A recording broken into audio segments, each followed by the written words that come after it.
லாசருவை உயிரோடு எழுப்பின நிகழ்ச்சி யோவான் சுவிசேஷகனால் மட்டும்தான் ரெக்கார்ட் பண்ணப்பட்டது. யோவான் இயேசுவுக்கு மிக நெருங்கிய சீசன். 3 பேரிலும் யோவான், யாக்கோபு, பேதுருவும் அந்த 3 பேரிலும் நெருக்கமாக இருந்த யோவான் தான் ஆண்டவருடைய செயல்களை, அந்த செயல்களை ஏன் அவர் செய்தார் என்று அறிந்து அதை தவறாமல் ரெக்கார்ட் பண்ணியிருக்கார். லாசருவை உயிரோடு எழுப்பின அந்த மற்ற 3 சுவிசேஷத்திலும் எழுதப்படும். ஒருவேளை யோவான் அதை மிக முக்கியமானதாய் கண்டு ரெக்கார்ட் பண்ணியிருக்கார். இயேசு ஒன்றை செய்கிறார்னு சொன்னால் அதை செய்து ஒரு அற்புதத்தை செய்து அதன் மூலமாக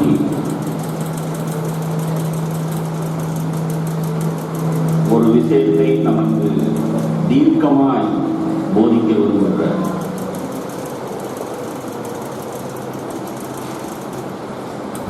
இருபத்தி 5ஆம் வசனம், யோவான் 11ஆம் அதிகாரம். அங்கே மரித்து போன லாசருவினுடைய சகோதரிகள் மார்த்தாள், மரியாள் துக்கமாயிருக்கிறார்கள். அப்போ இயேசு 4 நாள் கழித்து அங்கே வருகிறார். நீர் இங்கே இருந்திருந்தீரானால் என் சகோதரன் மரித்திருக்க மாட்டானே என்று புலம்புகிற சகோதரி. அந்த சூழ்நிலையிலே ஆண்டவருடைய வார்த்தை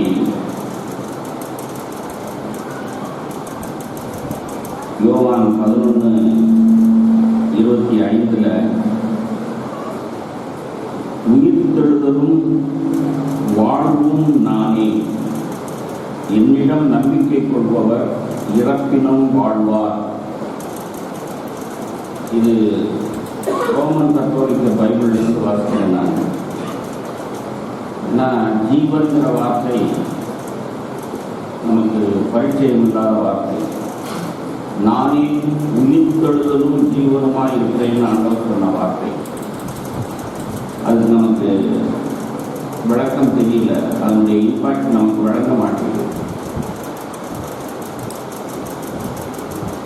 உயிர்த்தெழுதலும் வாழ்வும் நானே அப்படின்னு தான் அவர் சொல்றார். வாழ்க்கையே நான் தான். நாம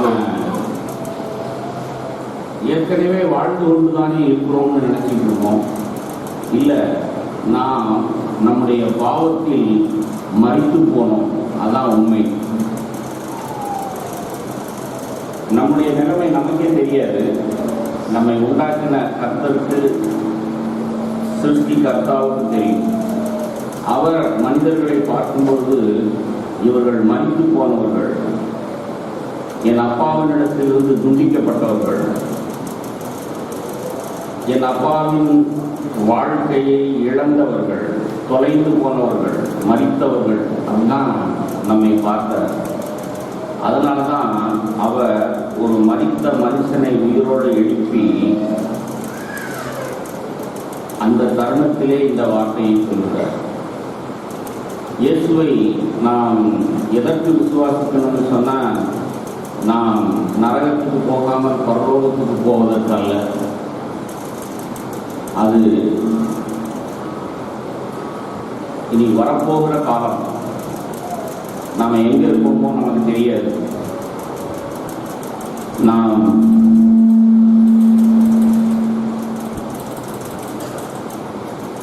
இப்போ எப்படி இருக்கோங்கிறதா நமக்கு தெரியணும். இந்த சபையில் எவ்வளோ வருஷமாக ரட்சிக்கப்பட்டேன்னு உட்கார்ந்து மற்ற சபையை விட மிக மேன்மையான சபையிலையும் சத்தியத்திலும் இருக்கிறோம் என்று எண்ணிக்கொண்டிருக்கிற உங்களுக்கு இன்றைக்கு நான் ஞாபகப்படுத்துகிற வார்த்தை, இயேசு உங்களுடைய வாழ்க்கையை என்ன செய்திருக்கிறார்? நானே உயிர்த்தெழுதலும் ஜீவனமாக இருக்கிறேன் அப்படின்னு சொல்றார். அப்படின்னா வாழ்க்கையாக இருக்கிறேன், நானே உங்களுக்கு உயிர் தந்து உங்களை வாழ்விக்கிறவராக இருக்கிறேன். அப்படின்னா நான் செத்து போனோம். நம்மிலே அநேகம் பேர் அந்த உணர்வு இல்லாதவர்களாக இருக்கணும். ரட்சிக்கப்பட்ட பிறகு நாம் நம்முடைய வாழ்க்கையை நாம் கொஞ்சம் பாலிஷ் பண்ணிக்கிறது சொல்லுவோம். அதாவது அது ரட்சிப்பே அல்ல. இந்த சபையில் உட்கார்ந்துருக்கிற அநேகம் பேருக்கு எத்தனையோ சிறு பிள்ளைகள் இருக்கிறீங்க. என்னை மாதிரி ஒரு இந்து மார்க்கத்திலிருந்து ரட்சிக்கப்படாத பெற்றோர்களுடைய பக்தியை அப்படியே கேள்வி கேட்காமல் ஏற்றுக்கொள்கிறவர்கள் உட்கார்ந்துருக்கிறீங்க.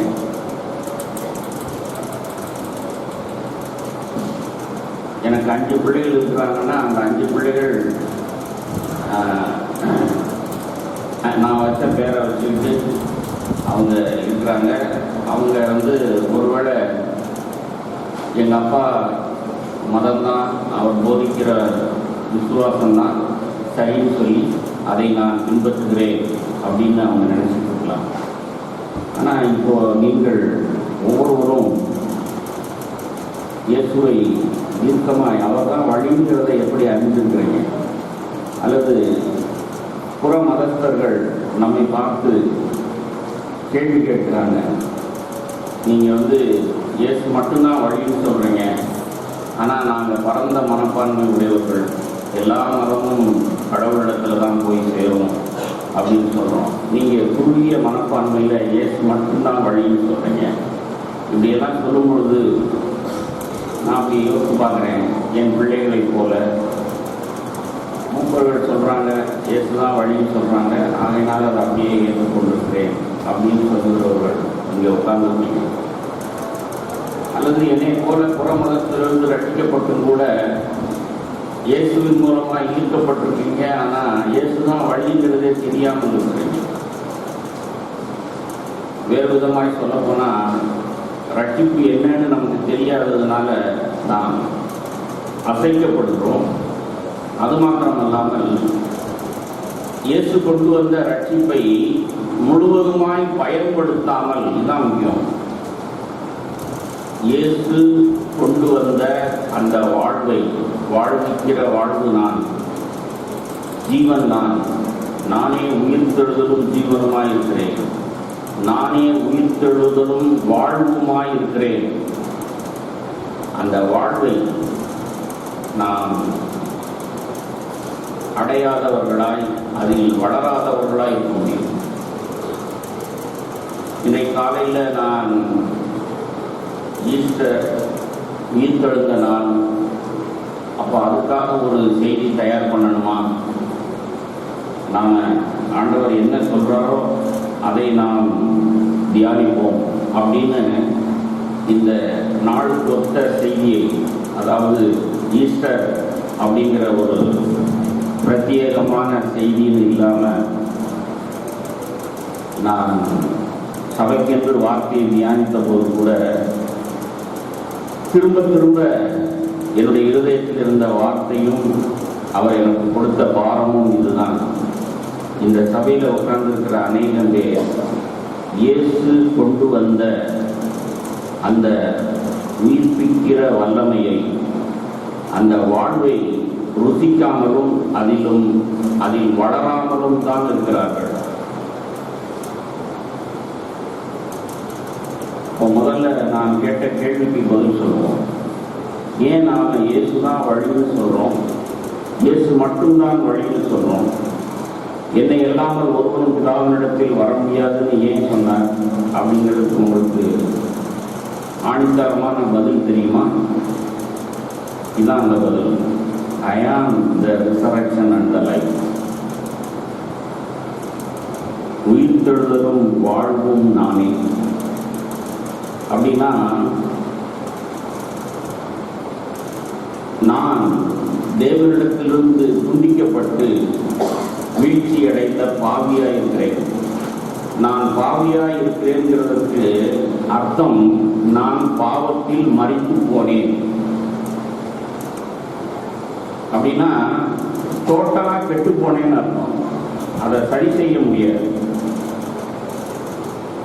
இப்போ ஒரு மோட்டார் சைக்கிளாக இருக்கட்டும், ஒரு ஸ்கூட்டராக இருக்கட்டும், அதை கொண்டு போய் ரிப்பேருக்கு நிறுத்தினா அவர் மெக்கானிக் ஒரு முக்கியமான பார்ட்டை எடுத்து இதுதான் சார் மிஸ்டேக், இது கெட்டு போயிடுச்சு, சரிப்பா அதை சரி செய்து போட, சரி செய்ய முடியாதுங்க, இதை வேற தான் வாங்கி போடணும், 3000 ரூபாய். என்னப்பா 3000 ரூபாங்கிற? சரி செய்ய முடியாது சார், சரி செய்ய முடியாததான் நான் உங்களோட உண்மையை சொல்றேன், வேற தான் மாற்றணும். அது 3000னாலும் 5000னாலும் அந்த முக்கியமான பொருளை புதுசாக வாங்கி மாட்டினா தான் அந்த வண்டி ஓடும். அதே போல என்னை கேட்கிற சகோதரனே சகோதரியே, நீ உன் பாவத்தில் மரித்து போனாய், கெட்டு போனாய். நீ சரி செய்ய முடியாதபடிக்கு உன் வாழ்க்கை அழிஞ்சு போச்சு. அது புழுவாகி மண்ணோடு மண்ணாக தான் போகும். அப்படிப்பட்ட உன்னையும் என்னையும் சரி செய்ய அப்படின்னு சொன்னால் அதை பாலிஷ் பண்ணி அந்த வயலை சேர்த்து வெல்டு பண்ணி அப்படியெல்லாம் பண்ண வரல. நம்மளை அநேகம் பேர் ரட்சிப்பை அப்படிதான் நினச்சிட்டு இருக்கோம். சில விஷயங்கள் நமக்கே வெட்கமாக இருக்குது, அதெல்லாம் இனிமேல் செய்யக்கூடாதுன்னு தீர்மானிக்கிறோம். சில விஷயங்கள் நமக்கு ரொம்ப நல்லதாக படுது, அநேக பேர் நம்மை அதை நல்லதுன்னு சொல்கிறாங்க, அதை கொஞ்சம் பாதிப்பு கொடுக்குறோம், அதை அதிகமாக அனைவருக்கு காண்பிக்கிறோம். நான் பாட்டு பாடுறேன், நல்ல குரல் அப்படின்னா நான் பாட்டு பாடி ஆண்டவரை ஆராதிக்கிறேன்னு சொல்கிறோம். சில நல்ல குணங்கள் இருக்குது, கடினமாக உழைக்கிறோம், சபையில் அசந்து போகாமல் வேலை செய்கிறோம், அதையெல்லாம் செய்து நான் நல்லவரை போல் காண்பிக்கிறோம். ஆனால் தீர்க்கமாய் நீங்கள் ஒன்றை அறியணும், நான் அன்ரெமெடியபிள், சரி செய்ய முடியாத, மறைந்து போன, மண்ணோடு மண்ணாய் மக்கி போகக்கூடிய வீழ்ச்சியுற்ற பாவியான மனுஷன் நான், மனுஷினான். என்னை உயிர்ப்பிக்கிறதுக்கு தான் அவர் வந்தார், என்னை ரிப்பேர் பண்றதுக்கு வரல. நம்ம அநேக பேர் நம்முடைய வாழ்க்கையை ரிப்பேர் பண்ணிக்கலாம்னு நினைச்சிட்டு இருக்கிறோம். புற மதங்களுக்கும் நமக்கும் உள்ள வித்தியாசம் இதுதான். எந்த மதத்துல நீ சரி செய்ய முடியாத மனுஷன் அப்படின்னு எந்த மதம் சொல்லுது? உங்களுக்கு தெரியுமா, எல்லா மதமும் நாம் எல்லாரும் கடவுளுடைய பிள்ளைகள், கடவுளுடைய சிருஷ்டிப்பிலே நாம் எல்லாரும் அவருடைய பிள்ளைகள் அப்படின்னு சொல்லுது. அப்படின்னா நாம் அவருடைய பிள்ளைகள்னு சொன்னால் அவரை போலையில இருக்கணும். சில பேரை பார்க்கணுன்னே சொல்கிறோம், என்ன இது அப்பாவை போலையும் இல்லை அம்மாவை போலவும் இல்லை, சந்தேகத்தை காட்டுறோம். அதே போல நீங்களும் நானும் கடவுளுடைய பிள்ளைகள், கடவுளால் சிருஷ்டிக்கப்பட்டவர்கள் சொன்னால் நம்முடைய வாழ்க்கை இப்படி இருக்கே, சாவா இருக்கே, மரணமா இருக்கே, நாய் போகுதே. அப்படிப்பட்ட மனிதர்கள் நாம் நம்மை சரி செய்ய முடியும் அப்படின்னு நினைச்சா அது முடியவே முடியாது. நான் 5.5 வருஷம் பெரிய யோகியா இருந்தவன், கிறிஸ்தவனாகிறதுக்கு முன்னாடி. MBBS படிப்புக்காக 5.5 வருஷம்னா 5.5 வருஷமும் நான் என் உடம்பை ஒடுக்கினவன், யோக பயிற்சி பண்ணவன். ஒருவேளை எனக்கு சுவிசேஷம் சொன்ன கிறிஸ்தவர்களை விட நீதிமானாய் வாழ்ந்தவன். என்னிடத்துல என் பாவத்தை குறித்து உணர்த்தி, இந்த பாவத்திலிருந்து நீ விடுதலை பெறணும்னா இயேசுதான் வழியை அவர்கிட்ட வாழ்ந்து சொல்லக்கூடிய லாயக்கற்ற கிறிஸ்தவர்களை தான் நான் சந்தித்தேன் அந்த நாளில், 24 வயசுல. ஆனால் அப்படிப்பட்ட மனுஷனை இயேசு ரட்சித்து இப்போ உங்களுக்கு போதிக்கை செய்திருக்கிறார்னு சொன்னால் இதைத்தான் போதிக்கை செய்திருக்கிறார். அது என்ன? மனுஷனே, நீ உன் பாவத்தில் மரித்திருக்கிறாய், உன்னை நீ சரி செய்யவே முடியாது. நீ கடவுளுடைய சிருஷ்டிப்பா இருக்கலாம், ஆனால் நீ இப்போ கெட்டு போயிட்ட. நீ வீழ்ச்சியுற்ற மனுஷன், கீழ்ப்படியாமையின் பிள்ளை, வணங்கா கழுத்துள்ள மனுஷன், நரகாக்கினையின் பிள்ளை. உன்னை யாரும் எதுவும் செய்ய வேண்டியதில்லை. உன் வாழ்க்கையை நீ அப்படியே வாழ்ந்தேன்னு சொன்னா கடைசியில மண்ணுக்கு போய் மட்டி போவ. அப்புறம் தேவன் உன்னை உயிர்ப்பிக்கும் பொழுது நரகாக்கினைக்கு என்று உன்னை உயிர்ப்பிக்க வேண்டியிருக்கும். இதுதான் நம்முடைய நிலைமை. இப்படிப்பட்ட மனிதர்களை உயிர்ப்பிக்க அவர் வந்தார். அதனாலதான் நானே உயிர்த்தெழுதலும் வாழ்வுமா இருக்கிறேன் சொன்னார். இயேசு நம்மை உயிர்ப்பிக்கிறவர். ஆகையினால்தான் ஒருவன் மறுபடியும் பிறவாவிட்டால் அப்படின்னு சொன்னார். என்னுடைய ஆவி ஆத்துமா சரீரத்துல என்னுடைய ஆவி மட்டும்தான் தேவனிடத்திலிருந்து வந்தது. அப்புறம் அவருடைய சிருஷ்டிப்பின் வல்லமையினால ஆத்மாவும் சரீரமும் உண்டானது. கர்த்தர் ஆவியா இருக்கிறார். அவருடைய ஆவியை எனக்குள்ளே வைத்தார். ஆனா அந்த ஆவி அவரை விட்டு துண்டிக்கப்பட்டுச்சு.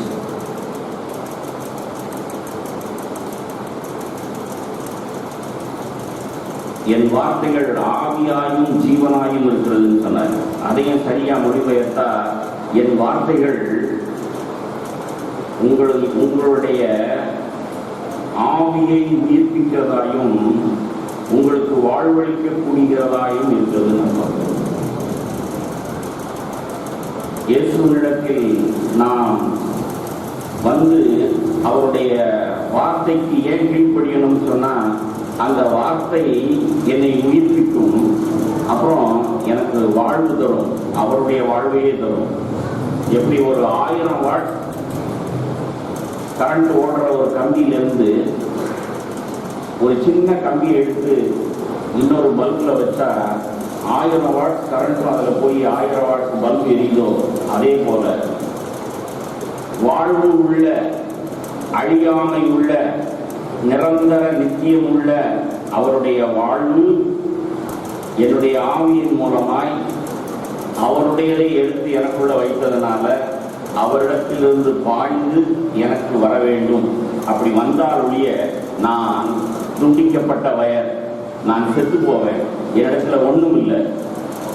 ஆனா அவர் தொட்ட மாத்திரத்தில், அந்த கரண்ட் பாய்கிற மாத்திரத்தில், அவருடைய ஆவி என்னை உயிர்ப்பிக்கிற மாத்திரத்தில் நான் உயிர்த்தெழுந்து வாழ்வுள்ள மனிதனாய் மாறிவிட முடியும். அல்லேலூயா. ஆகையினால்தான் இயேசு என்னை அல்லாமல் ஒருவனும் பிதாவினிடத்தில் வர முடியாது. ஆகையினால்தான் நானே வழியும் சத்தியமும் ஜீவனுமாய் இருக்கிறேன் சொன்னார்.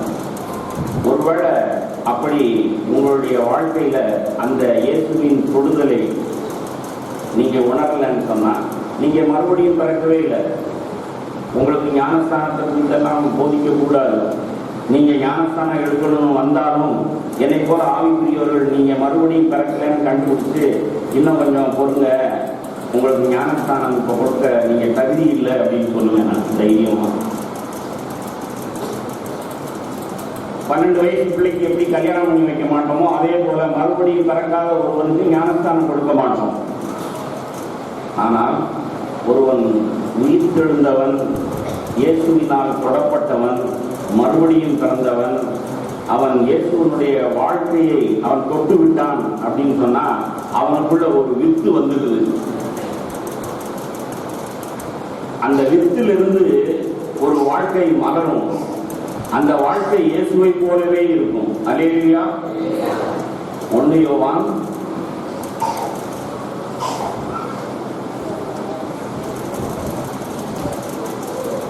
சில பேர் ரட்சிக்கப்படாத நபர்களை நீங்க திருமணம் செய்யக்கூடாது அப்படின்னு ஒரு ஆணுக்கோ பெண்ணுக்கோ சொன்னா, அதுக்கு என்ன பிரதர், சபைக்கு வந்து அவர் ரட்சிக்கப்பட மாட்டாரா, அந்த ஸ்திரீ ரட்சிக்கப்பட மாட்டாளான்னு கேட்கிறாங்க.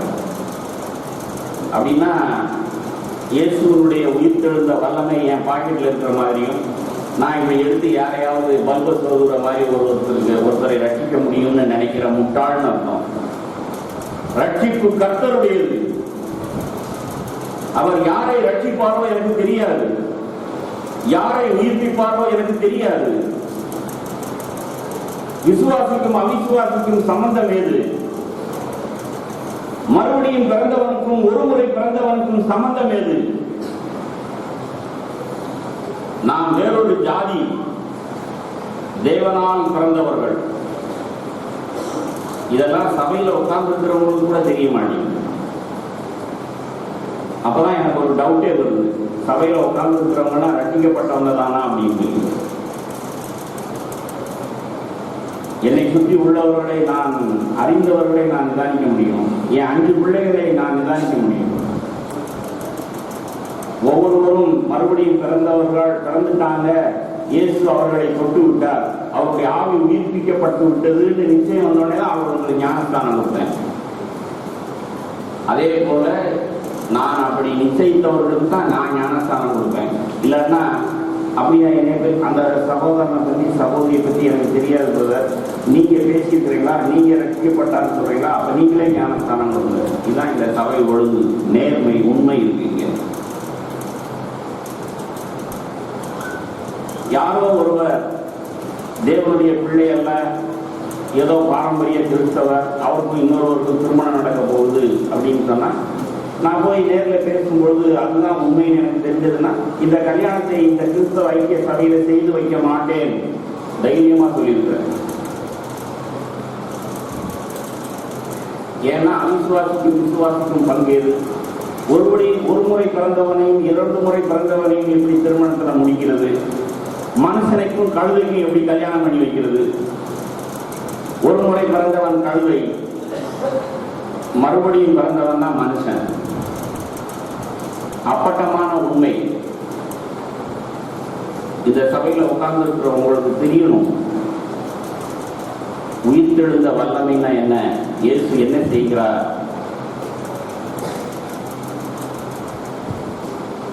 அப்போ இயேசுவினுடைய அந்த உயிர்த்தெழுந்த வல்லமை நம்மை உயிர்ப்பித்து என்ன செய்து? 1 யோவான் 2ஆம் அதிகாரம்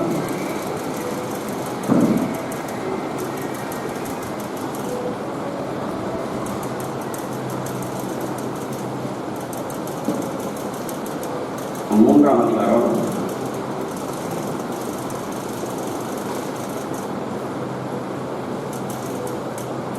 9ஆம் வசனம். 1 யோவான் 3:9. எடுத்தவங்க சத்தமா வாசிங்க. தேவனால் பிறந்த எவனும் பாவம் செய்யான், ஏனெனில் அவனுடைய வித்து அவனுக்குள் தரித்திருக்கிறது. போதும். தேவனால் பிறந்தவன் பாவம் செய்யான், ஏனெனில் அவருடைய வித்து அவனுக்குள் தரித்திருக்கிறது.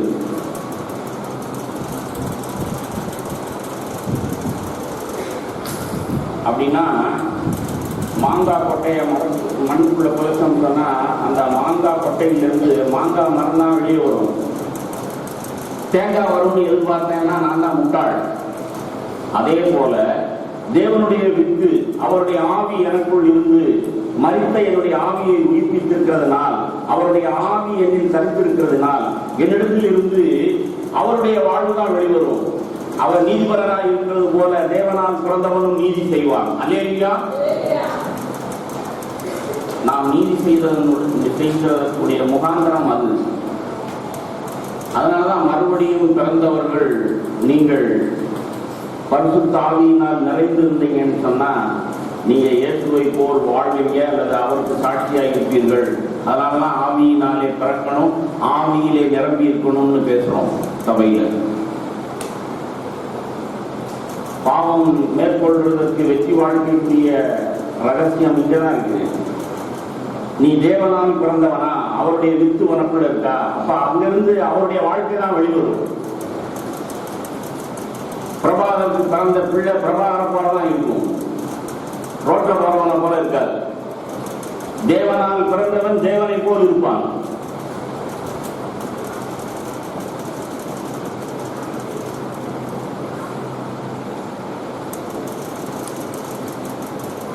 தீர்த்துக்கெழுத நிருபம்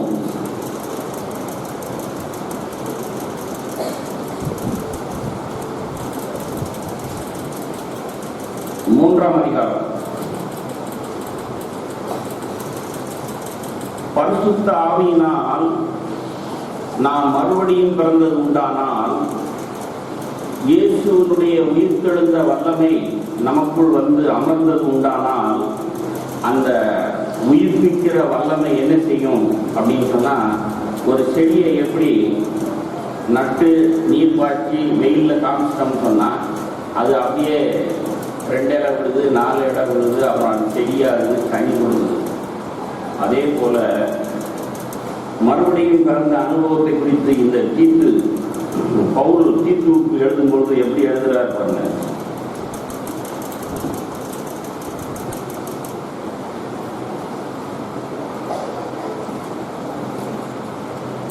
மூன்றாம் அதிகாரம், தீத்துவுக்கு எழுதின நிருபம் 3ஆம் அதிகாரம்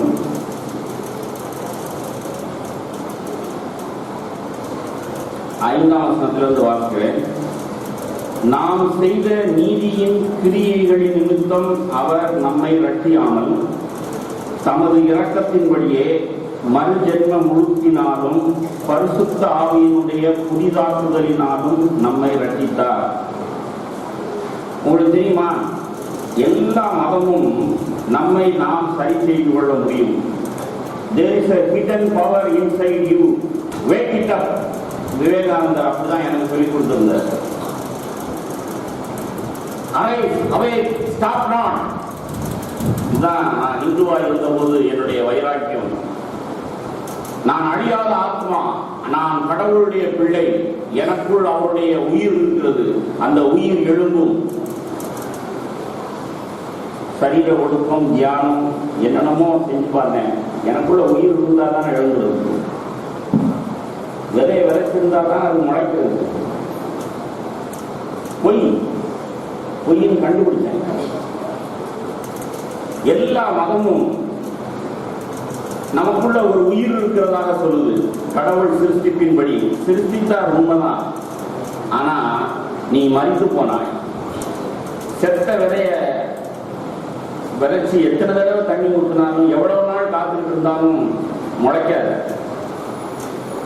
அதைத்தான் இந்த அப்போஸ்தலன் தீத்துவுக்கு சொல்றார். நாம் செய்த நீதியின் கிரியைகளின் நிமித்தம் அவர் நம்மை ரட்சியாமல். இந்த சபையிலே எத்தனையோ பேர் ரட்சிக்கப்படாமல் இருக்கிறீங்க. ரட்சிக்கப்பட்ட நிச்சயமுடையவர்களாகவும் ரட்சிக்கப்பட்டேனா இல்லையான்னு தெரியாதவர்களாகவும் இருக்கிறீங்க. வாலிபர்கள் உட்கார்ந்து இருக்கிறீங்க, சிறு பிள்ளைகள் உட்கார்ந்து இருக்கிறீங்க, ஞானஸ்தானம் எடுக்க வேண்டியவர்கள். நீங்க எப்ப ஞானஸ்தானம் எடுக்கணும்? இந்த வார்த்தையின்படி உங்களிலே யாராவது நான் நல்லவன், ரொம்ப சீக்கிரமா நல்லவன் ஆயிடுவேன், நான் ஞானஸ்தானம் எடுக்க தகுதி படைத்துவேன் அப்படின்னு நினைச்சா நீங்கள் ஞானஸ்தானம் எடுக்கவே முடியாது. எந்த நீதியும் செய்ய முடியாதபடிக்கு பாவத்தில் செத்த மனுஷன் நான், மனுஷி. நாம் செய்த நீதியின் கிரியைகள் நிமித்தம் அவர் நம்மை ரட்சியாமல். இதுலதான் எல்லா மதமும் அடிபட்டு போகுது, எந்த நம்பிக்கையும் அடிபட்டு போகுது. பாசிட்டிவ் திங்கிங், நல்லதையே நினைப்போம், நல்லதையே நடக்கும். நீ எதையும் நினைக்க கூட முடியாது, நீ நல்லதை நினைக்கவே முடியாது.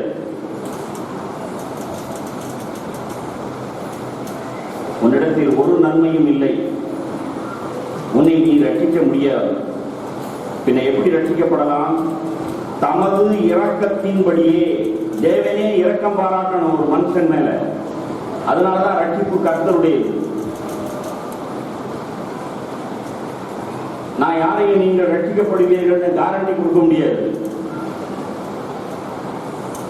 அதனாலதான் ரட்சிக்கப்படாத ஒருவரை திருமணம் செய்யும் போது பயங்கர ரிஸ்க் எடுக்கிறீங்க. நீங்க நினைக்கலாம், அவங்கெல்லாம் ரட்சிக்கப்படலையா, இவங்கெல்லாம் ரட்சிக்கப்படலையா அப்படின்னு.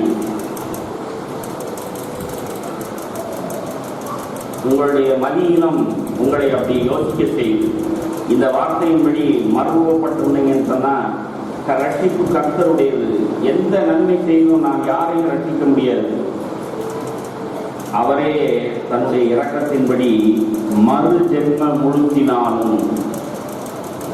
நான் சொன்ன போல ஒரு பாட்டு கெட்டு போச்சுன்னு சொன்னா அதை தூக்கி விட்டு எறியணும், வேற பேர் வாங்கிட்டு வரணும், அப்பதான் வண்டி சரியாகும். கெட்டு போன வீழ்ச்சியுற்ற உன்னுடைய ஆவி, மரித்த ஆவி உயிர்ப்பிக்கப்படணும். வாழ்வு தரும் வாழ்வு இயேசு உன்னுடைய ஆவி உன்னை உயிர்ப்பிக்கணும். அதான் மறு ஜென்ம முழுக்கு. மாம்சத்தினால் பிறப்பது மாம்சமாயிருக்கும், ஆவியினால் பிறப்பதுதான் ஆவியாயிருக்கும். இந்த சபையில எத்தனையோ பெற்றோர்கள் உட்கார்ந்துருக்கிறீங்க. உங்கள் பிள்ளைகளை நீங்கள் சரியா வளர்க்கிறதாக நினைச்சுக்கிறீங்க. திருமணமான பிறகு கூட அவர்களுக்கு சரியாதான் நான் புத்தி சொல்லி நடத்துகிறேன்னு. இன்றைக்கு கிறிஸ்தவ குடும்பங்கள்ல இருக்கிற அவலட்சணங்களை போல இந்துக்கள் மத்தியிலே கூட கிடையாது. அவங்கெல்லாம் அவங்களுக்கு பிள்ளைகளுக்கு சுதந்திரம் கொடுத்துட்றாங்க. கிளிக்கு ரெக்க முளைச்சிருச்சு, பணம் போயிடுச்சு, அதற்கு கட்டி கால் கட்டு போட்டாச்சு, அதாவது குடித்தனம் இருக்கட்டும்னு அனுப்பி விட்டுட்டேன். ஆனா நாம பெரிய ஆவிக்குரியவர்கள் போல நாம சொல்றதான் ரைட்டுன்னு நினைக்கிறோம். மாமியார் மருமகள் பிரச்சனை, தந்தை தாய், அதாவது தகப்பன் மகன் பிரச்சனை, தாய் மகள் பிரச்சனை, இவ்வளவு மாம்சத்தினால் பிறப்பது மாம்சமாயிருக்கும்.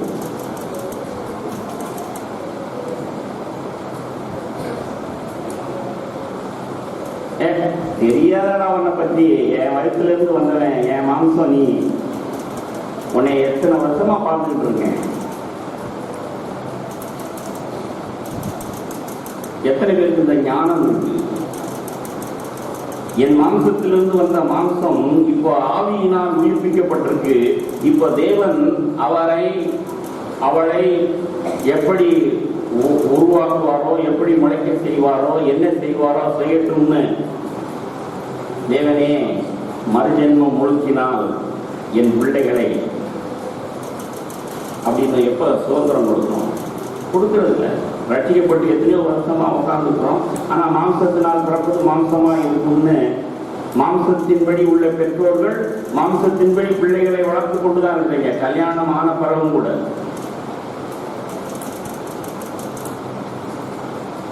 ஆனா நான் அப்படி இல்லை. 18 வயசு ஆன உடனேயே அல்லது மறுபடியும் பிறந்து 20-21 வயசு ஆன உடனேயே எந்த பாரமும் இல்லாமல் என் கைகளை எடுத்துறேன். உனக்கு இஷ்டமான படிப்பு படி, உனக்கு இஷ்டமான வேலையை பார், உனக்கு இஷ்டமான பெண்ணையோ ஆணையோ திருமணம் பண்ணு, இஷ்டமான ஊழியத்தை செய், இஷ்டமான சபைக்கு போ. தேவனை அறிந்திருக்கிறேன். நீங்கள் அறிந்திருக்கிறீர்களா? அப்படி இல்லை. மாம்சத்தினால் பிறப்பது மாம்சமாயிருக்கும். நீங்கள் மாம்சத்தில் இருந்து மாம்சமான உங்கள் பிள்ளைகளை மாம்சத்தின்படியே நடத்துகிறீர்கள். ஆகையினால்தான் குடும்பத்தில் பிரச்சனை. ஒரே சபைக்கு வருகிற குடும்பங்களிலே பிரச்சனை. மனித உறவுகள் சரியா இல்லை. என் குடும்பத்திலாம் எந்த பிரச்சனையும் கிடையாது. ஏன் பிரதர்? நான் ஒன்றும் பெரிய கில்லாடி கிடையாது. ஒரு நூறை கூட என் கையில் நான் வச்சுக்கிட்டு இருக்கிறது கிடையாது. எல்லாத்தையும் முடிச்சு விட்டேன். ஆணோ பொண்ணோ, என் மனைவியோ, நீயும் நானும் ஒரே மாம்சம், பிரிய கூட முடியாது, ஒரே மாம்சம்னு எழுதியிருக்கு அப்படின்னாலாம் ஒரு நூலரை கூட என்னுடைய மனைவிக்கு நான் கண்ட்ரோல் பண்றது கிடையாது. ஏன்னா இந்த வார்த்தையை வெளிப்பாடோடு பெற்றிருக்கிறேன். நான் இயேசுதான் வாழ்வு தரும் வாழ்க்கை. என் மனைவிக்கு இயேசுவே ஒன்றை காண்பித்தாரோடைய நான் காண்பிக்க முடியாது. இயேசுவே ஒன்றை செய்தாரோடைய நான் ஒன்றை செய்ய முடியாது. எத்தனை பேர் புருஷன் மனைவி அப்படி வாழ்றீங்க?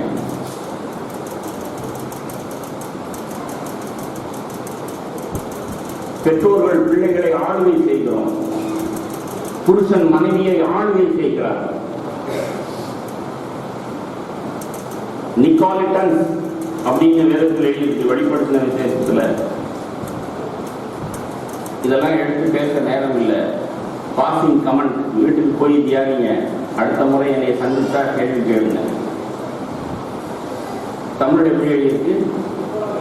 நிக்கோலாய் மதத்தரை நான் வெறுக்கிறேன். உங்களில் சிலர் நிக்கோலாய் மதத்தை உபதேசத்தை பற்றி கொண்டிருப்பீர்கள். அப்படின்னா என்ன அர்த்தம் தெரியுமா? இது வரைக்கும் தெரியலன்னா இப்ப தெரிஞ்சுக்கங்க. நிக்கோலாய் அந்த வார்த்தைக்கு கிரேக்க மொழிக்கு ரூட் மீனிங் பார்த்தா அதுக்கு என்ன அர்த்தம்னு சொன்னா மனிதர்களை ஆளுகை செய்கிறவர்கள் அர்த்தம். இயேசு சொன்னார்ல, உலகத்தார் எஜமான்கள் அடிமைகளை ஆளுகை செய்கிறார்கள், ராஜாக்கள் ஜனங்களை ஆளுகை செய்கிறார்கள். அதுபோல இந்த உலகமே அந்த ஒரு சிஸ்டத்துல இருக்கு. அதுபோல ஆளுகை செய்கிறது. ஆனால் மறுபடியும் பிறந்தவர்கள் மத்தியிலே அப்படி இருக்கக்கூடாது. இயேசுனுடைய ராஜ்யத்தில், நித்திய ராஜ்யத்தில் அப்படி இருக்கக்கூடாது. பெரியவன் சிறியவனை ஆளுகை செய்யக்கூடாது. இந்த அறிவு ஞானம் யாருக்கு இருக்கு? நம்மளை எத்தனை பேர் இன்னும் நம்முடைய யாராவது ஒருத்தரை ஆளுகை செய்கிறோம்? எது நிமித்தம்? ஒருவேளை என் பிள்ளை என்னிடத்திலிருந்து பணம் வாங்குகிறவனா இருக்கலாம், அதன் நிமித்தம் அவனை ஆளுகை செய்கிறது. ஒருவேளை மனைவி வீட்டிலே தரித்து வீட்டு வேலையை செய்கிறவளா இருப்பாள், புருஷன் பணம் சம்பாதிக்கிறவனா இருப்பான், அதன் நிமித்தம். சில புருஷர்மார்கள் மனைவியை நம்பி ஒரு சல்லி காசை கொடுக்க மாட்டாங்க. காரணம் எல்லாம் நம்ம கண்ட்ரோல்ல இருக்கணும்ன்றது. காசு 4 காசு கைக்கு போயிடுச்சுன்னா அப்புறம் அது ஒரு சிறுவாட்டு பணம் ஆயிரும், அது பையில இருக்கும். அப்புறம் அவ தாங்கோண்டித்தனமா தனக்கு இஷ்டமானதை செய்வாள், நம்மளை மதிக்க மாட்டாள். பெற்றோர்கள் பிள்ளைகளுக்கு குடியிருக்கிற குடிசை வீட்டை கூட எழுதி வைக்க மாட்டாங்க. கேட்டா எல்லாம் நம்ம கையில தான் இருக்கணும், நான் செத்த பிறகு பொழைச்சிட்டு இந்த குடிசையை பங்கு போட்டுக்கங்கடா அப்படின்னு குடிசைவாசி கூட பிள்ளைக்கு சொத்தை தர மாட்டாங்க. அஞ்ஞானிகள் நிக்கோலாய் மதஸ்தர்கள், நிக்கோலிட்டன்ஸ், ஆளுகை செய்கிறவர்கள், ஏதாவது ஒரு நிமித்தம் ஆளுகை செய்கிறவர்கள். ஆனா இயேசுவை அறிந்தவர்கள் கைகளை விரித்தவர்களா இருப்பார்கள். உனக்குள்ளே ஜீவன் இருக்கா சகோதரனே சகோதரியே? ஜீவனை கொடுக்கவும் அந்த ஜீவன் பரிபூர்ணப்படவும் வந்தேன் ஆண்டவர். அவர் கொடுத்த ஜீவன் உனக்குள்ள இருந்ததுன்னா இப்படி எதையும் பிடிச்சுக்கிட்டு இருக்க மாட்டேன். என்னது? என்னுடையது. கைகள் விரிந்து இருக்கும்.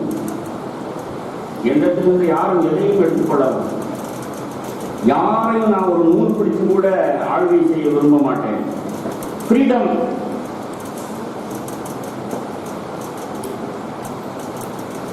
தேவன் உங்களுக்கு நடத்துகிறபடி, உங்களுக்குள்ளே இருக்கிற ஆவியானவர் உங்களை நீரூற்றி செழிக்க செய்கிறபடி யாரும் எப்படியும் வளரலாம். இயேசு இருக்கிற சபையில் அப்படிதான் இருக்கும். இயேசு இருந்தால் அவர் அப்படித்தான் இருந்தார். கடைசியில அவர் அந்த 12 பேரை பார்த்துட்டு தான் கேட்டார், மாம்சத்தையும் ரத்தத்தையும் புசிக்கணும்னு சொன்னே விலங்குல இடரெல்லாம் இருந்தது. ஒருவேளை 70 பேர் இடர்கள் அடைஞ்சு போயிட்டாங்க. அவரை சுத்தி இருந்த அநேகம் பேர் போயிட்டாங்க. கடைசியில 12 பேரை பார்த்தும் அவர் பயந்துகிட்டே கேட்கல, ஏன்பா நீங்களாவது இருப்பீங்களா அப்படின்னு. நீங்களும் போய்விட மனதாக இருக்கிறீர்களோ போகலாம். வாழ்வு தரும் வார்த்தை உங்களுக்குள்ளே அந்த வாழ்வு இருக்கிறதா? இயேசு உயிர்ப்பித்த அந்த உயிர் இருக்கிறதா? அப்படியானால் நீங்கள் அவ்வளவு நிச்சயமுடையவர்களா இருப்பீர்கள். ஒரு பிரதர் என்ன சொன்னார், என்ன பிரதர் எல்லா சபையிலையும் எப்படியாவது ஆட்களை சேர்க்கணும்னு பார்ப்பாங்க, நீங்க கையெழுத்து கொண்டு யாராவது போறீங்களோ போங்கன்னுட்டே இருக்கிறீங்க. ஆமா, அதுக்கெல்லாம் ஒரு தில்லு வேணும். நான் உயர்த்தப்பட்ட பின்பு எல்லாரையும் என்னிடத்தில் ஈர்த்துக் கொள்வேன். இயேசுவினிடத்தில் அந்த வாழ்வு தரும் வார்த்தை இருந்தது. என்ன எழுதி போட்டிருக்கோம்? 30 வருஷத்துக்கு முன்னாடி இந்த சபையில் எழுதி போட்டது, என் வார்த்தை ஆவியாயும் ஜீவனாயும் இருக்கிறது. 30 வருஷத்துக்கு முன்னாடி விசுவாசித்தேன். ஆண்டவரே, உம்முடைய நாமத்திலே நான் என்ன பேசினாலும் நானும் உம்மை போலேயே நான் சொல்லணும். என் வார்த்தைகள் ஆவியாயும் ஜீவனாயும் இருக்கிறது. என்னிடத்தில் ஒருவனையும் நான் எடுத்துக்கொள்ள மாட்டேன். உம்மை போலவே என்னிடத்தில் வாழ்வு இருந்தால், அந்த வார்த்தையில் உயிர் இருந்தால், அந்த உயிர் உம்முடைய வாழ்க்கையாய் உம்மிடத்தில் ஈர்த்துக் கொள்ளட்டும். என்னை கேட்கிற குடும்பமாக இருக்கட்டும், சபையாராக இருக்கட்டும், இயேசு உயிர்த்தெழுந்த நாள் அவருடைய உயிர்ப்பிக்கிற வல்லமையை விசுவாசித்திருக்கிறோமா? விசுவாசிங்கிற போர்வையில், ரட்சிக்கப்பட்டோங்கிற போர்வையில் எவ்வளவோ இன்னும் நம்முடைய வாழ்க்கை மாறாமலே இருக்கிறது. ஏதோ மேலோட்டமாக ஏதோ ஒரு சில நாமே அனுபவிக்கிற பாவங்களை விட்டுருக்கிறோம். ஒருவேளை பீடி குடிச்சுக்கிட்டு இருந்தவன், ஒருவேளை சாராயம் குடிச்சுக்கிட்டு இருந்தவன் அதை நிறுத்தியிருக்கலாம். வேற என்ன ரட்சிப்பு நீங்கள் அடைந்திருக்கிறீர்கள்? வார்த்தை என்ன? 1 தெசலோனிக்கேயர்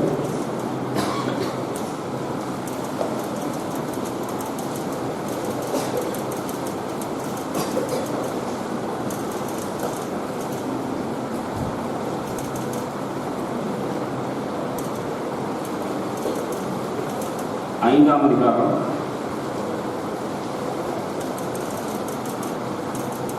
23ஆம் வசனம்.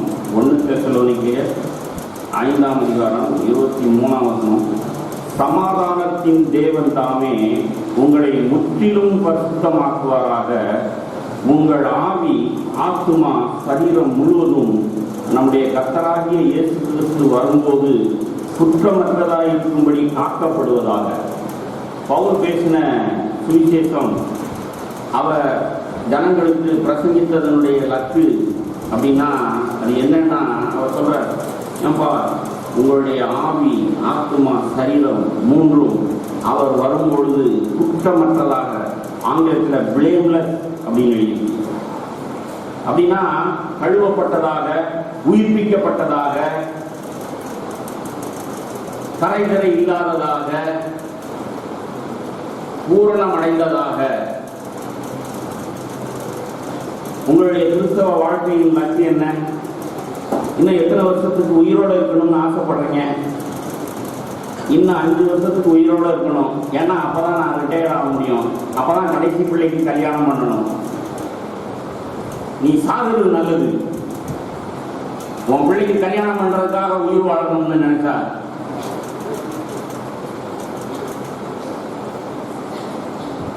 நான் உயிர் வாழணும்னா எதற்காக உயிர் வாழணும்?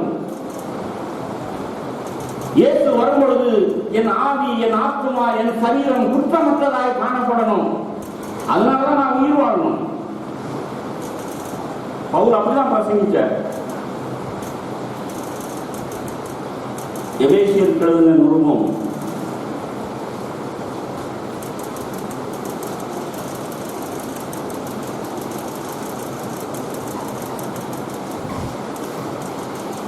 4ஆம் அதிகாரம்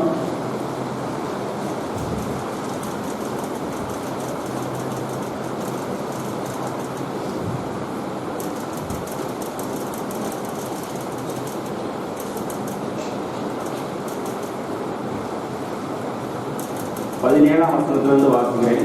எபேசியர் 4ஆம் அதிகாரம் 17ஆம் வசனத்திலிருந்து. ஆதலால் கர்த்தருக்குள் நான் உங்களுக்கு சாட்சியாக சொல்லி எச்சரிக்கிறது என்னவெனில், மற்ற புறஜாதிகள் தங்கள் வீணான சிந்தையிலே நடக்கிறது போல நீங்கள் இனி நடவாமல் இருங்கள். அவர்கள் புத்தியில் அந்தகாரப்பட்டு தங்கள் இருதய கடினத்தினால் தங்களில் இருக்கும் அறியாமையினாலே தேவனுடைய ஜீவனுக்கு அந்நியராயிருந்து உணவில்லாதவர்களாய் சகலவித அசுத்தங்களையும் ஆவலோடே நடப்பிக்கும்படி தங்களை காம விகாரத்துக்கு ஒப்புக் கொடுத்திருக்கிறார்கள். நீங்களோ இவ்விதமாய் கிறிஸ்துவை கற்றுக்கொள்ளவில்லை. இயேசுவினிடத்தில் உள்ள சத்தியத்தின்படியே நீங்கள் அவரிடத்தில் கேட்டறிந்து அவரால் போதிக்கப்பட்டீர்களே.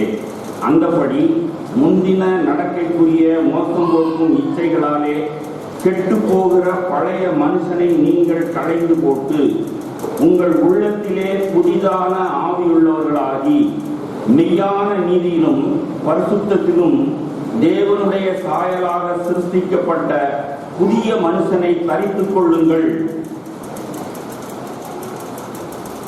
மெய்யான நீதியிலும் அப்படின்னா பொய்யான நீதி இருக்கு. அதுதான் எல்லா மதஸ்தரோடத்திலும் இருக்கு. இந்த சபையில உட்கார்ந்து இருக்கிற சில பரிசேயர்களிடத்திலும் இருக்கு. நகை போடாத நீதி, வெள்ளை உடை உடுத்துகிற நீதி, ஓய்வு நாள் அனுசரிக்கிற நீதி, ஞாயிற்றுக்கிழமை நாங்கள் இன்னைக்கு பாடம் கூட படிக்க மாட்டோம், ஓய்வு நாள். ஊழியம் தான் செய்வோம், பைபிள் படிப்போம், பாட்டு படிப்போம், ஊழியத்துக்கு போவோம், பாடம் கூட படிக்க மாட்டோம். பொய்யான நீதி. ஆனா அந்த ஒரு ஞாயிற்றுக்கிழமையில 10 தடவை நாயும் பூனையும் கணக்கா சண்டை நடக்கும், புருஷனும் மனைவிக்கும். ஆனா பைபிளை தூக்கிட்டு ஊழியத்துக்கு வீடு வீடா போய் வருவாங்க.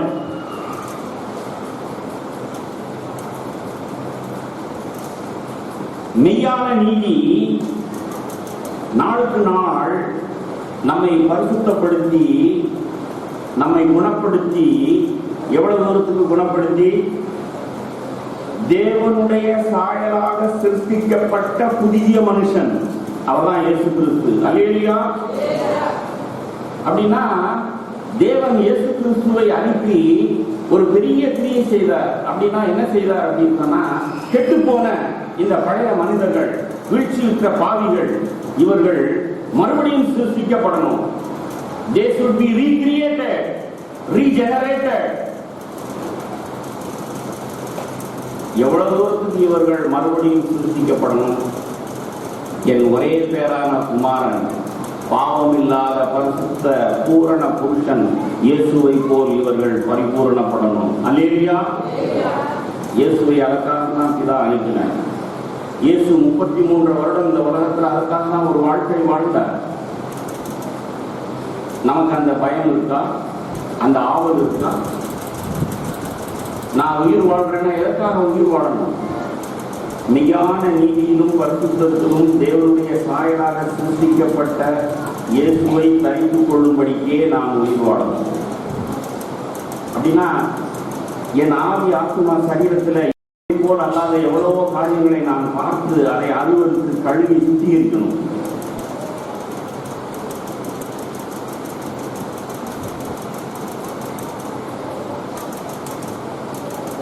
ரெண்டு கொரிந்தியர்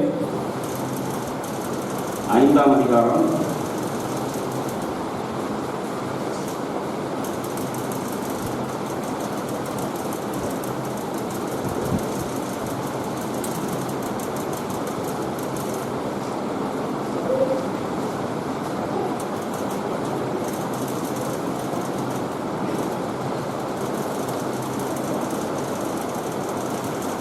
17ஆம் வசனம்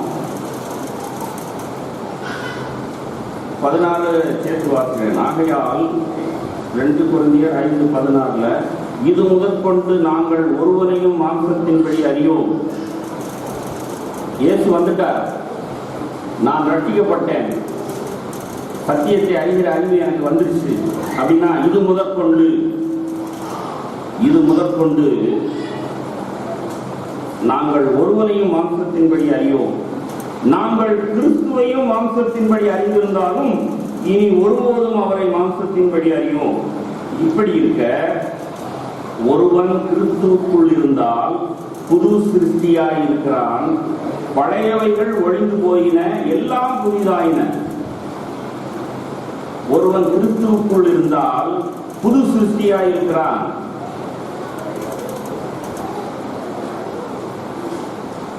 அதாவது என்னுடைய கடந்த கால பழைய வாழ்க்கை மாறி நான் ஒரு புது வாழ்க்கை வாழ்கிற மனுஷனா இருப்பேன். எத்தனை பேர் இதை விசுவாசிக்கிறீங்க? எல்லாம் புதிதாயின. இந்த காலையில் இந்த வார்த்தை தான் எனக்கு சவாலா இருந்தது. நம்மளே அநேகம் பேர் வேத வார்த்தையில எல்லாம் புதிதாயின அப்படின்னா there is a possibility that every fiber of my personality can be changed. நான் அப்படிங்கிற இந்த ரட்சிக்கப்படாத ஒரு முறை பிறந்த பிரபாக இயேசு கிறிஸ்துவுக்குள் வளர்ந்தால் அவனுடைய ஆவியிலும் ஆத்மாவிலும் சரீரத்திலும் ஒரு நூல் இழை கூட பழசா இல்லாமல் முற்றிலும் இயேசுவை போல் புதிதாக கூடிய புது சிருஷ்டியாகலாம். விசுவாசிக்கிறோமா? நான் நேர்மையா ஆண்டவரே 35 வருஷம் ஆகி இன்னும் இந்த வார்த்தையை நான் விசுவாசிக்கல.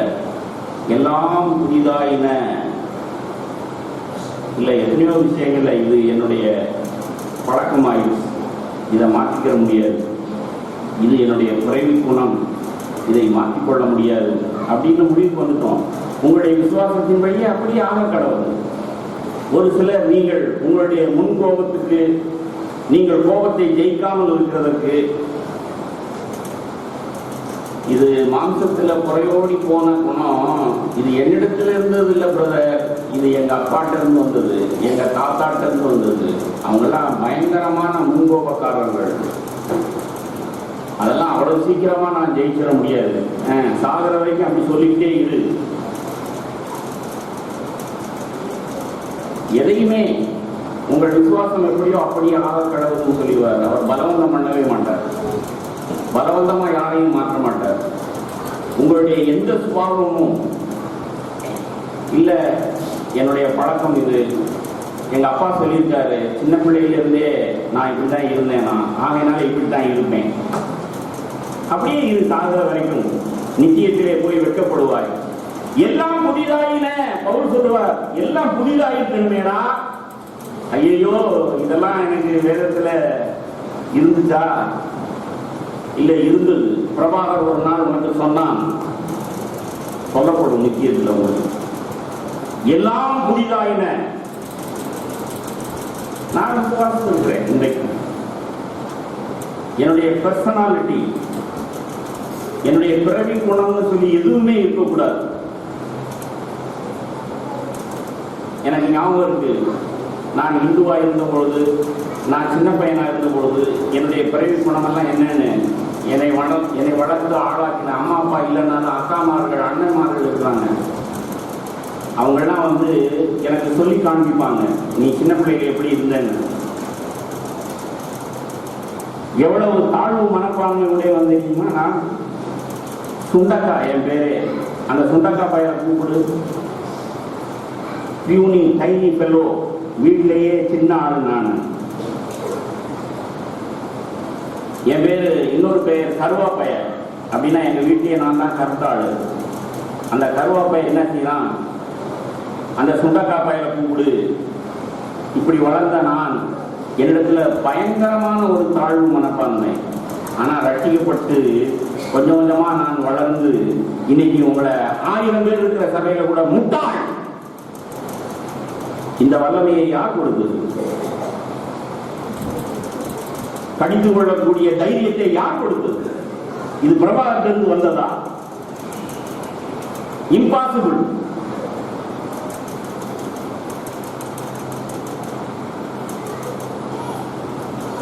இயேசுவை போல் வாழ முடியும், இயேசுவை போல் பேச முடியும். எதை விசுவாசிக்கனோ அது எனக்கு நடக்குது. ஆனா இன்னும் அநேக விஷயங்கள்ல நான் அவிசுவாசத்தில் இருக்கிறேங்கிறது ஆண்டவர் எனக்கு உணர்த்தி இருக்கிறார். இன்னும் எத்தனையோ விஷயங்கள்ல நீ மாறணும், மாறாம இருக்கிற, கேட்டா அது உன்னுடைய சுபாவம் சொல்ற. இல்ல உன்னுடைய எல்லாம் மாற முடியும். நம்மளே அநேகம் பேர் சரீரம் மாற்றத்துக்கு தான் முயற்சி பண்றோம். மண்டை நடக்கிறவங்க ஆணோ பெண்ணோ வித்தியாசமே இல்லாம டை எடுத்துக்கிறாங்க. சரீர மாற்றத்துக்கு தான் முயற்சி செய்யணும். அது என்னத்துக்கு பிரயோஜனம்? உங்கள் ஆவியும் ஆத்மாவும் மாறி இருக்கிறதா? நீங்கள் நித்தியத்தில் பிரவேசிக்கும் பொழுது சரீரம் வராது, மண்டை நரைச்சிட்டு போகுது, சரீரத்துல கேன்சர் கூட இருந்துட்டு போகுது. நித்தியத்தில் போகும்போது கிறிஸ்துவின் சாயல் உங்கள் ஆவியும் ஆத்மாவும் எப்படி இருக்கும்? 2 கொரிந்தியர் 7ஆம் அதிகாரம்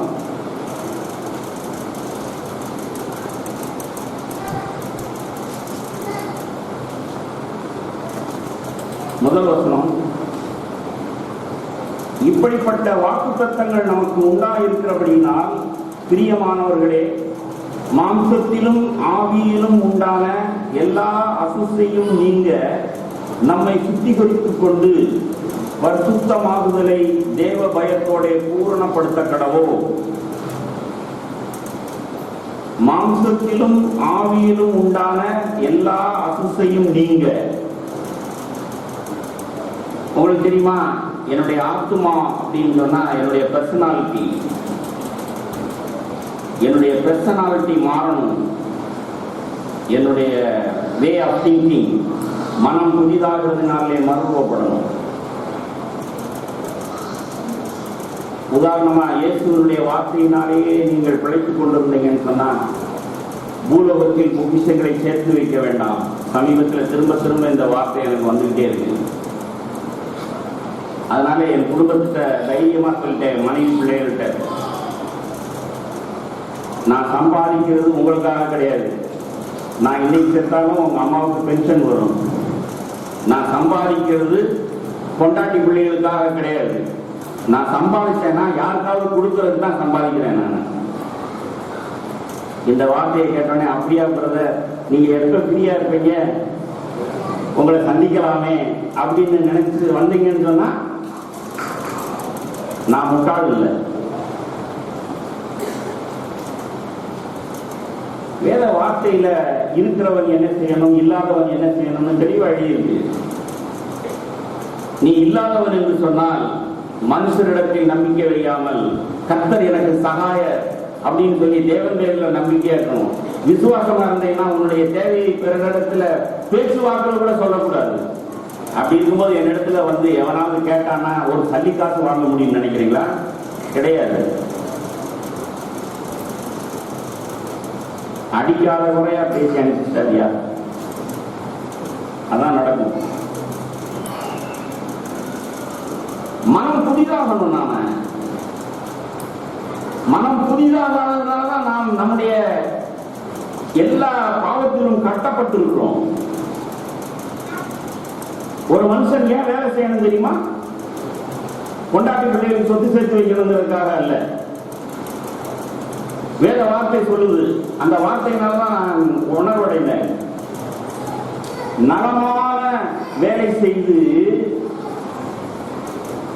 இருக்கிறவன் இல்லாதவனுக்கு கொடுக்கத்தக்கதாக பிரயாசப்பட கடவன். அப்ப ஒருத்தன் வேலை செய்யணும்னு சொன்னா அவன் பொண்டாட்டி பிள்ளைகளுக்கு சேர்த்து வைக்கிறதுக்காக வேலை செய்யக்கூடாது. அப்படி சேர்த்து வச்சேன்னு சொன்னா அதை எவனாவது திருடிட்டு போயிடுவான். இயேசு காலத்துல வந்து திருடரும் கள்ளரும் கண்ணை விட்டு திருடுவார்கள்னு சொன்னாங்க. இப்ப நாம எந்த பேங்க்ல போட்டு வச்சாலும், அரசாங்க பேங்க்ல போட்டு வச்சாலுமே கூட அது இல்லாமல் போயிடும். பென்ஷன் பணத்துல மாசம் மாசம் பணம் பிடிச்சிருக்கிறாங்க. இப்ப பார்த்தா நீங்க பென்ஷன்ல இருந்து டாக்ஸே கட்டலைன்னு ஓலை வருது. என்னங்கடா நடக்குது? ஆண்டவர் எனக்கு பேசுறாரு. ஸ்டேட் பேங்க்ல போட்டு வச்சா உன் பணம் பத்தமா இருக்குன்னு நினைச்சுக்கிட்டு இருக்கியா? முட்டாள். ஒட்டடிச்சு போகும் பணம். மியூச்சுவல் ஃபண்ட்ல போட்டா அதுவும் லாஸ் ஆயிடும். 1 லட்சத்தை போட்டா 10,000 கூட இல்லைங்கிறான். அப்ப ஒருத்தன் வேலை செஞ்சான்னா, ஒருத்தன் பொருள் சம்பாதிச்சான்னா, திருடுகிறவன் திருடாமல் இருக்கும்படிக்கும், குறைச்சல் உள்ளவனுக்கு கொடுக்கும்படிக்கும் தான் வேலை செய்யணும். சரி, வேலை செய்து பணம் எக்ஸ்ட்ரா இருக்கா, உன்னுடைய தேவைக்கு போக பணம் எக்ஸ்ட்ரா இருக்கா, அதை சேர்த்து வைக்கணும். சேர்த்து வைக்கிறதுக்காக உன் பேரப்பிள்ளைக்கு சொத்து சேரணும்னா தேவனுடைய ராஜ்யத்தின் நிமித்தம் ஆக்சல் ஸ்மித் என்ற ஒரு தேவ மனுஷனுடைய ஆர்டிகிளை படிச்சு அப்படியே உணர்வடைஞ்சேன் நான். உன்னிடத்துல பணம் இருக்குன்னு சொன்னா உன் தேவைகளுக்கு போக மீதி பணம் எதுக்காக இருக்கணும் அப்படின்னு சொன்னா தேவனுடைய ராஜ்யத்தின் நிமித்தம் அது செலவழிக்கப்படணும். பேங்க்ல பூட்டி போடக்கூடாது. அது திருடப்படும் அல்லது அழிஞ்சு போயிடும். It will be eternal loss. நித்தியத்துல போய் அநேகம் பேர், நான் இப்படிதான் யோசிக்கிறேன், சபை இல்லாத இடத்துல, கட்டடம் இல்லாத இடத்துல ஒரு கட்டடம் உருவாகுது, அங்கு தேவனுடைய ராஜ்யம் கட்டப்படுது, அங்கிருந்து 10 பேருக்கு பதிலாக 100 பேர் நித்தியத்துல பிரவேசிக்கிறாங்க அப்படின்னு சொன்னா நான் என்னுடைய பணத்தை சரியாக செலவழிச்சேன்னு அர்த்தம். அப்படி இல்லாம என் பொண்டாட்டி பிள்ளைகளுக்கு சேர்த்து வச்சிருந்தேன்னா கடைசியில் நான் மண்டையை போட்ட பிறகு முடிய பிடிச்சு தான் சண்டை போடுவாங்க. யோசிச்சு பாருங்க. சொத்துக்காக சண்டை போடாத எந்த சகோதரர்கள் இருக்கிறாங்க? விசுவாசியும் அவிசுவாசியும். இயேசுனுடைய காலத்திலே என் சகோதரன் சரியாய் பங்கிடும்படிக்கு புத்தி சொல்லுங்கள் வந்து நீங்கள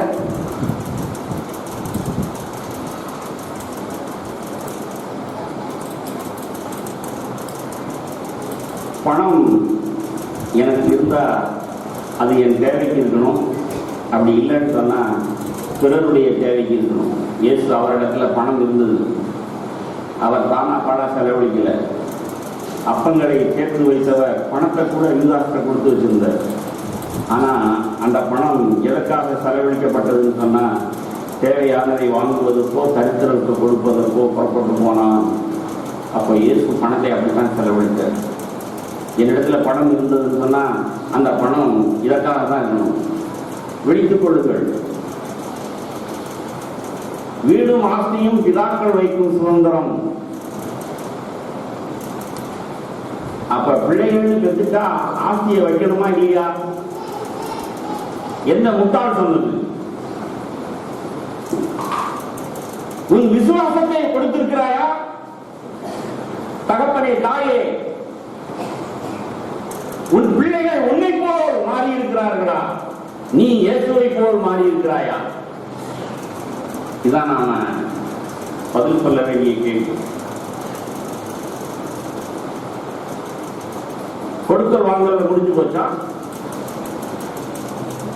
ஆண் ஒன்று பெற்றேன், பெண் ஒன்று பெற்றேன், 2 பேருக்கு 2 வீடு கட்டி கொடுத்தேன், பொண்ணுக்கு இத்தனை பவுன் நகை போட்டு கட்டி கொடுத்தேன், சரியா போச்சா? நித்தியத்தில் நான் பிரவேசிக்கும் பொழுது நான் எவ்வளவு இயேசுவை போல் இருப்பேன். நான் பிரயாசப்பட்ட என் பிள்ளைகள் அல்லது என் வார்த்தையை கேட்ட என் சபையார் எவ்வளவாய் இயேசுவை தரித்துக் கொண்டிருக்கிறார்கள். அந்த சொத்தை சேர்த்து வச்சிருக்கிறோமா? பவுல் அப்படிதான் வாழ்ந்தார். நான் மனம் திரும்பி இருக்கிறேன். ஆண்டவரே, நீர் கொடுக்கிற ஒவ்வொரு நாளும் உமக்காக வாழ அர்ப்பணித்திருக்கிறேன். என் ஆவி, ஆத்மா, சரீரம் உம்முடையது, அது மறுரூபப்படட்டும், உண்மை போல் பூரணம் அடையட்டும். என்னிடத்தில் இருக்கிற பணம், பொருள், நேரம் உம்முடைய ராஜ்யத்துக்கு என்று செலவிடப்படட்டும். ஆண்டவரே, என் வாழ்க்கையை பயன்படுத்தி சாவு நினைவுக்கு வருது. அந்த நினைவோடு பிரபாகர் இப்படியும் நினைக்கிறான். உம்முடைய ராஜ்யத்துக்குன்னு பிரயோஜனமா இருந்தேன்னு சொன்னா எனக்கு ஆயுஷை கொடுத்து ஒவ்வொரு நாளும் உயிரோட வச்சிருங்க. பிரயோஜனம் இல்லாத மனுஷன் ஆயிட்டேன்னு சொன்னா உங்கள்கிட்ட வந்துடுறேன். ஒரு நாள் இந்த உலகத்துல வாழ வேண்டிய அவசியமே இல்லாதவர் இயேசு இப்படிதான் வாழ்ந்தார். எல்லாம் முடிந்தது என்று சொல்லி ஆவியை விட்டார். நீங்களும் நானும் அப்படி வாழணும். என் வாழ்க்கை யாருக்காவது பிரயோஜனமா இருக்கட்டாண்டவரே, ஒருத்தருக்கும் பிரயோஜனம் இல்லைன்னா உங்கள்கிட்ட வந்துடுறேன், சாக தயார். ஆமென்.